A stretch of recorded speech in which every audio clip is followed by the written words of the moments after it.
അപ്പൊ എന്റെ ആ ഒരു പ്രതിജ്ഞ, അതായത് ലോകത്തിലെ എല്ലാവരുടെ പട്ടിണി അസുഖവും മാറും, അതായത് മനുഷ്യർ മുതൽ ജീവജാലങ്ങൾ, ഒരു പുഴു, ഒരു ഉറുമ്പ്, എല്ലാത്തിന്റെ ഉദ്ദേശമാണ്. ഓക്കെ, അപ്പോ ഈ പറയുന്ന പഞ്ചഭൂതങ്ങളെല്ലാം ഞാൻ ശുദ്ധീകരിക്കും. ഈ പറയുന്ന ഭൂമി, അഗ്നി, ജലം, വായു, ആകാശം, ഇതെല്ലാം ശുദ്ധീകരിക്കുമ്പോൾ ഈ പറയുന്ന ലോകത്തിലെ എല്ലാ ജീവജാലങ്ങളുടെ പട്ടിണി അസുഖവും മാറിയിട്ടുണ്ടാവും. അപ്പൊ അങ്ങനെ മാറണകൊണ്ട് തന്നെ ഭൂമി പരിശുദ്ധമായിട്ടുണ്ടാവും. ഓക്കെ, ഈ പറയുന്ന മനുഷ്യരാണ് സയൻസിനെ കൂട്ടുപിടിച്ചു, അല്ലെങ്കിൽ ഈ പറയുന്ന ബിസിനസിനെയൊക്കെ കൂട്ടുപിടിച്ച്, അല്ലെങ്കിൽ പണത്തിന് മുന്നിൽ കൊടുത്ത് ഈ ശരീരം മാറ്റി വെച്ചു. ഓക്കെ, അതായത് ഈ പറയുന്ന സൗത്ത് ആഫ്രിക്കയിലെ ആൾക്കാർ ചെയ്ത പോലെ തന്നെ നമ്മുടെ ഇന്ത്യയിലെ ആൾക്കാരും ചെയ്തു. ഓക്കെ, നമുക്ക് ശരീരം വേണ്ട, ശമ്പളം കിട്ടി, സാലറി കിട്ടിയാൽ മതി, അല്ലെങ്കിൽ ഏതെങ്കിലും ഒരു മൾട്ടിനാഷണൽ കമ്പനി വരുമ്പോൾ അവര് വെല്ലിടുന്ന ആ ഒരു 3000 കോടി അല്ലെങ്കിൽ 5000 കോടി കിട്ടിയാൽ മതി. ഓക്കെ, അപ്പൊ ആ ഒരു വിഡിത്തരം ആയതുകൊണ്ട് തന്നെയാണ് ഇപ്പൊ നമ്മളെല്ലാവരും ഹോസ്പിറ്റലായിട്ട് ഒഴുകി പോയിക്കൊണ്ടിരിക്കുന്നു. ഈ പറയുന്ന ആർക്കും ഒരു പ്രതികരണശേഷി ഇല്ലാത്ത ആ ഒരു അവസ്ഥ എത്തിക്കഴിഞ്ഞു. ഓക്കെ, നമുക്ക് എയർ പൊല്യൂഷൻ എല്ലാം വന്നു, ഇന്ത്യ മുഴുവൻ വന്നു. ഓക്കെ, ഡൽഹിയിൽ അല്ല, ഇന്ത്യ മുഴുവൻ എയർ പൊല്യൂഷൻ എത്തിക്കഴിഞ്ഞു. ഓക്കെ, ഈ പറയുന്ന പെട്രോളിലെല്ലാം നമ്മുടെ അംബാനിക്കൂട്ടറെല്ലാം വിഷമൊക്കെ ചേർത്ത് തന്നെ ഉണ്ട്. ഓക്കെ, അപ്പൊ ഇതൊന്നും ചോദിക്കാനും പറയാനുള്ളവർ അവരുടെ അടിമകളായി പോയി. അതോടൊപ്പം തന്നെ യങ്സ്റ്റേഴ്സ് എല്ലാം ആ ഒരു മൊബൈലിലും കുത്തിയിരുന്നു പോയി. അപ്പോൾ റിലാക്സ് ഫോർസും അതോടൊപ്പം തന്നെ യൂണിവേഴ്സൽ ഹ്യൂമാനിറ്റിക് ഉണ്ടോ, പിന്നെ ഞാൻ ഓക്കെ വിഷ്ണു എന്നുള്ള ഞാൻ എന്റെ ആ ഒരു പ്രതിജ്ഞ ഈ ലോകത്തിലെ എല്ലാവരും പട്ടിണി അസുഖം എന്ന് പറയുമ്പോൾ ഈ പറയുന്ന ഈ ചവർ ഭക്ഷണമല്ല കൊണ്ടേ കൊടുക്കുന്നത്. ഓക്കെ, അതായത് ഞാൻ എന്താണോ കഴിക്കുന്നത്, എന്റെ കുഞ്ഞെന്താണോ കഴിക്കുന്നത്, ആ ഭക്ഷണം തന്നെ ആയിരിക്കും എല്ലാവരും കഴിക്കുന്നത്. ഓക്കെ, അതായത് ശുദ്ധമായിരിക്കും, പരിശുദ്ധമായിരിക്കും. റോയൽ ബോച്ച് എന്നുള്ള ആ ഒരു കൺസെപ്റ്റ് തന്നെ അതാണ്. ഓക്കെ, എല്ലാം പരിശുദ്ധമായിരിക്കും, യാതൊരുവിധ സയൻസും കാര്യമായിട്ടൊന്നും ബ്ലെൻഡ് ചെയ്യേണ്ട. ഓക്കെ, പ്യൂർ ആയിട്ട് കൾട്ടിവേറ്റ് ചെയ്യും, അത് കഴിക്കും.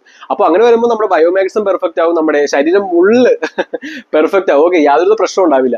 അതോടൊപ്പം തന്നെ ശുദ്ധമായ വെള്ളം, ഭൂമിയുടെ അടിയിലുള്ള വെള്ളം എല്ലാം റീചാർജ് ചെയ്യും, അണ്ടർഗ്രൗണ്ട് വാട്ടർ എല്ലാം റീചാർജ് ചെയ്യും. വളരെ ബുദ്ധിമുട്ട് തന്നെയാണത്. ഓക്കെ, ഭൂമിയാണ്, പക്ഷെ അത് ചെയ്തല്ലേ പറ്റൂ. അല്ലെങ്കിൽ നിങ്ങൾ ക്ലോറിൻ ഫ്ലൂറൈഡ് എല്ലാം കുടിച്ച് നിങ്ങളുടെ കുഞ്ഞുങ്ങളെല്ലാം ജീവിതം അവസാനിക്കും. ഓക്കെ, അധികം നാളില്ല, 5 വർഷം.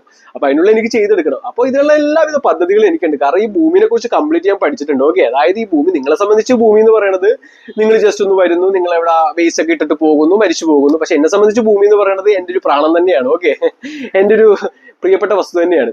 അപ്പൊ അതുകൊണ്ട് ഭൂമിനെ കുറിച്ച് കംപ്ലീറ്റ് എനിക്ക് അറിയാവുന്നത് കൊണ്ട് തന്നെയാണ് ഈ പറയുന്ന ഭൂമി ഇത്രം ഒരു പ്രശ്നത്തിലാണെന്ന് അറിയണതും അതോടൊപ്പം തന്നെ ഭൂമിയെ കംപ്ലീറ്റ് ആയിട്ട് രക്ഷിക്കാൻ സാധിക്കും. ഓക്കെ, വളരെ നല്ല രീതിയിൽ ചെയ്യാൻ സാധിക്കും. അതിന് ഒരു 5% ആൾക്കാർ എന്റെ അടുത്തേക്ക് വരുന്നു. അതോടൊപ്പം തന്നെ ഈ സമസ്ത കാര്യങ്ങളിലുള്ള ഒരു പവർ അത് ഞാൻ ഉടനെ കൈയെടുക്കും. ഓക്കെ, കാരണം ഈ പറയുന്ന അപ്പന്മാരുടെ കയ്യിൽ ഞാൻ ഇരുന്നിട്ട് കാര്യമില്ല. ഓക്കെ, അവരത് ചെയ്യുന്ന യുദ്ധത്തിനും അതോടൊപ്പം തന്നെ എല്ലാവരും നശിപ്പിക്കാൻ വേണ്ടിയിട്ടും ഈ പറയുന്ന കുഞ്ഞുങ്ങളെ കൊല്ലാൻ വേണ്ടിയിട്ടൊക്കെ. ഓക്കെ, അജണ്ട കാര്യങ്ങളെല്ലാം.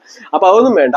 ഈ പറയുന്ന സമസ്ത പ്രപഞ്ചത്തിന്റെ പട്ടിണി അസുഖം മാറി അതോടൊപ്പം തന്നെ ശുദ്ധമായ ഭക്ഷണം, ശുദ്ധമായ വെള്ളം, ശുദ്ധമായ പ്രാണവായു ഇതെല്ലാം ശ്വസിച്ച് ഈ പറയുന്ന ഒരു 5000 10,000 ലക്ഷക്കണക്കിന് വർഷങ്ങൾ മുമ്പോട്ട് പോയാലും യാതൊരു പ്രശ്നമില്ലാത്ത ആ ഒരു സന്തോഷം, സമാധാനം, ധർമ്മവും നിറഞ്ഞൊരു നാട്, അത് തന്നെയാണ് എന്റെ സ്വപ്നം. ഓക്കെ, അപ്പൊ അത് ചെയ്യാനുള്ള എല്ലാവിധ പദ്ധതികളും എന്റെ കയ്യിലുണ്ട്. ഈ പറയുന്ന അംബാനി ആണെങ്കിൽ അദാനി ആണെങ്കിൽ ഈ പറയുന്ന 2030 അജണ്ട ആണെങ്കിൽ ഇവരെല്ലാം ചെയ്തിരിക്കുന്നത് ഈ ഒരു 5 വർഷം അല്ലെങ്കിൽ 10 വർഷത്തെ പ്ലാനാണ്. പക്ഷെ ഞാൻ ചെയ്തിരിക്കുന്നത് ലക്ഷക്കണക്കിനുള്ള വർഷത്തിന്റെ പ്ലാനാണ്. ഓക്കെ, അതായത് ഇപ്പൊ ചെയ്തു വെക്കുന്ന ആ ഒരു ജീവാമൃത പുനർജനി എന്നുള്ള ആ ഒരു യജ്ഞം ചെയ്തു കഴിയുമ്പോഴേക്കും ഈ കാര്യം എല്ലാം കംപ്ലീറ്റ് ആയിട്ട് സ്മൂത്ത് ആയിട്ട് പോകും. ഓക്കെ.